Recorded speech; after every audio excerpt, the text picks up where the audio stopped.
El teatro es un tipo de construcción que ha estado en la sociedad desde siglos antes de Cristo. El teatro es un edificio o conjunto de espacios en donde se representan actos escénicos como conciertos, dramaturgias, danzas y óperas.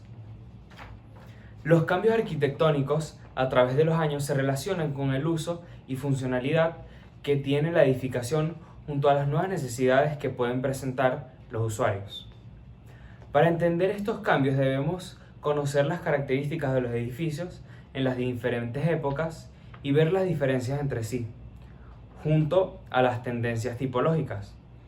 Con tendencias tipológicas nos referimos a las características que comparten las obras de arquitectura para cumplir y satisfacer las necesidades. En esto influye la época, evidentemente. La arquitectura existe para resolver necesidades específicas en cada construcción y así que cada una de estas cumpla su función en base a lo que se planeó para ella. En la antigua Grecia, los teatros eran lugares para ver. De hecho, la palabra teatro viene de teatrón, lugar de ver, y llevar a cabo representaciones corales, escénicas, declamaciones y ritos religiosos. Estas eran estructuras al aire libre construidas en colinas, montañas o depresiones para así permitir la visión sin obstrucción de todos los espectadores. La inclinación permitía que el sonido pudiera viajar de una mejor forma hacia el espectador. El Imperio Romano, al invadir Grecia, adoptó todas las costumbres que poseían los griegos al hacer construcciones. Entre estas encontramos los teatros en la antigua Grecia.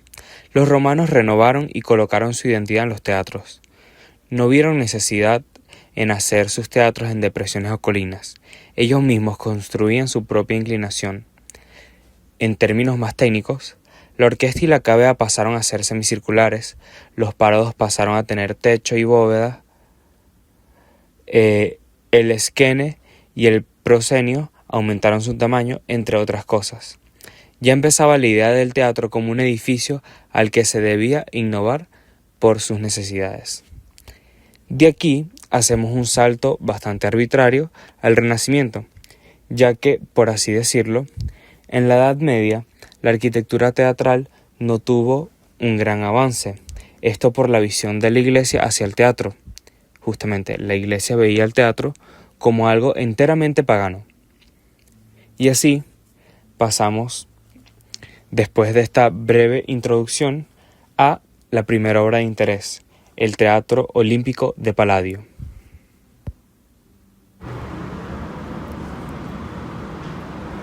El Teatro Olímpico marcó un hito histórico. Fue el primer edificio teatral permanente y cerrado, transformando el teatro de una estructura temporal en una institución con espacio propio. Andrea Palladio inició el diseño en 1580, basándose en los principios de la Roma clásica. Sin embargo, tras su muerte, ese mismo año su aprendiz Vincenzo Scamozzi asumió el mando para completar la obra. Scamozzi fue el responsable de la genialidad del escenario. Diseñó 7 pasillos que representan las calles de Tebas, utilizando una pendiente ascendente y paredes que se estrechan. Creó una ilusión óptica de profundidad extrema, donde unos pocos metros parecen extenderse hacia el infinito. Visualmente, el teatro es un prodigio del engaño. Aunque parece hecho de mármol y piedra noble, está construido con materiales modestos. Justamente, tiene madera para las gradas, estuco para las 95 estatuas ubicadas dentro del teatro y ladrillo para los muros. Mediante la técnica del trompe l'oeil, la pintura simula texturas lujosas y un cielo nublado en el techo plano, donde la sensación de que el espectador se encuentra en un foro romano al aire libre. El mayor reto fue espacial. Palladio tuvo que encajar un teatro romano tradicionalmente circular dentro de una estructura rectangular preexistente. Su solución fue puramente geométrica. Diseñó una grada semielíptica que optimiza la visibilidad y acerca al público al escenario, logrando un equilibrio perfecto entre la rigidez de las líneas rectas y la fluidez de las curvas. El Teatro Olímpico de Palladio en Vicenza, Italia, diseñado en 1580, ocupa una superficie irregular de aproximadamente 33,50 por 22 metros. El teatro está estrictamente situado al final del Corso Andrea Palladio, la calle principal que atraviesa el centro histórico de Vicenza. Se encuentra justo enfrente del Palazzo Chiericati, otra obra maestra de Palladio. Juntos, el teatro y el palacio crean una especie de puente de entrada a la cultura de la ciudad en su extremo. La Ópera Garnier fue encargada por Napoleón III durante el Segundo Imperio francés. Este quería un espacio social en donde se reflejara el poder y lujo que tenía Francia en aquel entonces. A través de un concurso que determinaría quién crearía esta obra visionaria de Napoleón, fue seleccionado el arquitecto Charles Garnier. Las propuestas eclécticas de Garnier al juntar los estilos clásico y barroco en medio del siglo XIX conmovieron a Napoleón III. Así, la obra empezó a construirse en 1861 y se inauguró en el año 1875. Esta se construye en París al final de una gran avenida, causando un efecto visual de remate con el teatro. Durante el siglo XIX, la Ópera Garnier fue la sede principal de la Gran Ópera de París. El teatro fue construido con acero cubierto de mármol, lo cual dio la posibilidad de hacer salones espaciosos los cuales servían para que las personas transitaran en los intermedios o antes de las obras, y así estas personas se encontraban entre sí. Algunos de estos salones son el Grand Foyer, el Salón Glaciar y el Avant Foyer. Estas están decoradas con columnas clásicas y ornamentos propios del barroco. Además, tienen frescos que hacen alusión a la mitología clásica, como también lo hacen las esculturas del mismo teatro.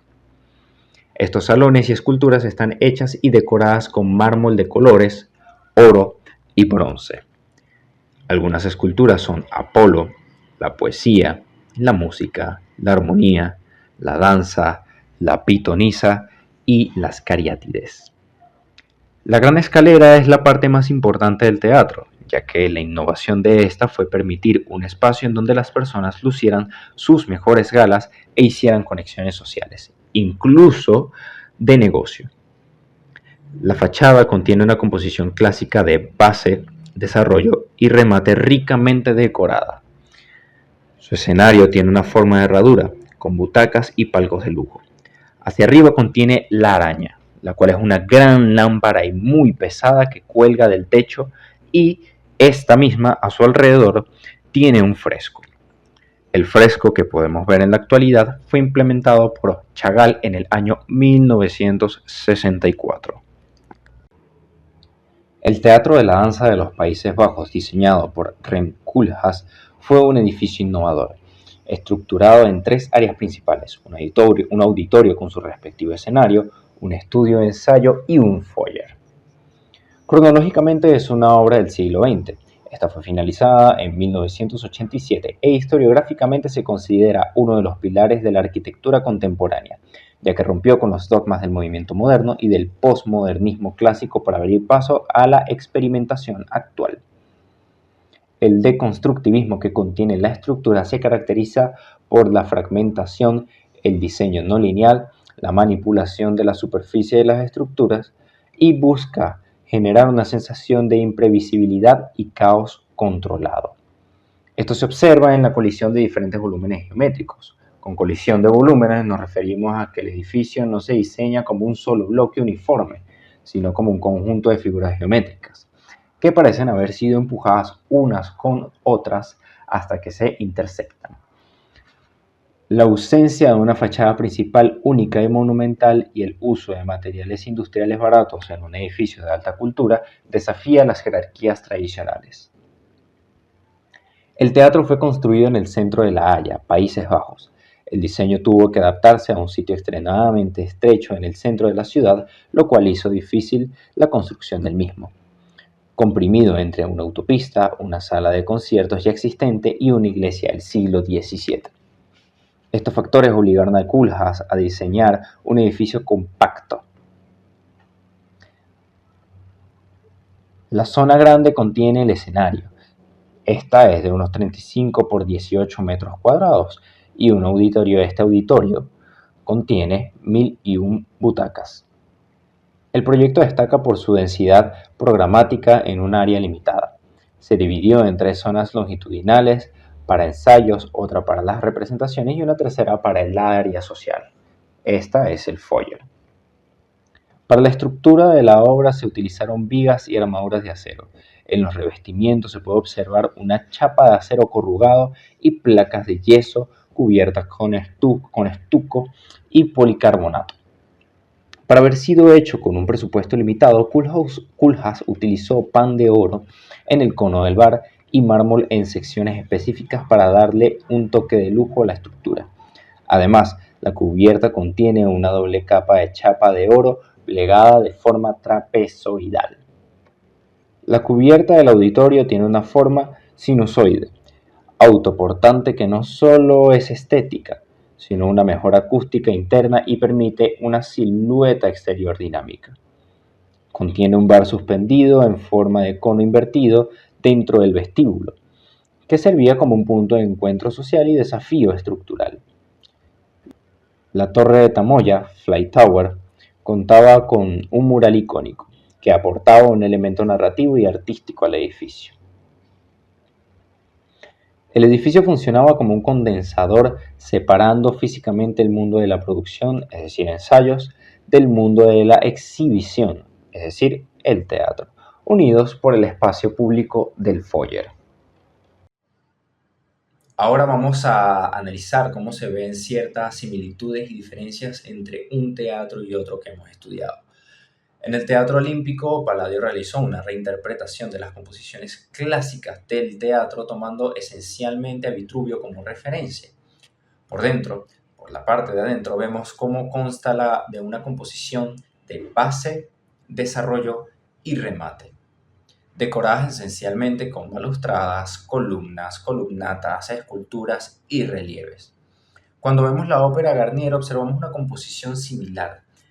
Primeramente, esta es una fusión de las mismas composiciones clásicas, pero justamente se fusionan con el estilo propio que se dio en el barroco, es decir, el ornamento, la iluminación.